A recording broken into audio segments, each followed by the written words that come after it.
Ramazan ayının gündəlik duaları imsak və iftar vaxtına keçməzdən öncə kanalımıza abunə olmağı unutmayın.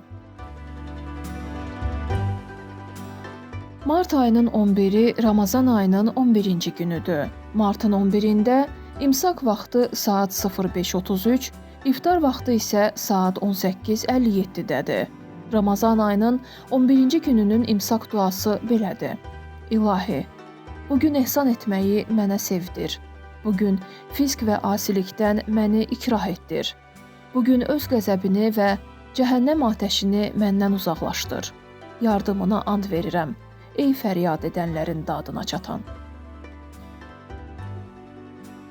İftar duası isə belədir.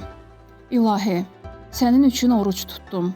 Verdiyin ruzi ilə iftarımı açıram və sənə təvəkkül edirəm. Orucumu qəbul et. Həqiqətən sən duaları eşidən və hər şeyi bilənsən.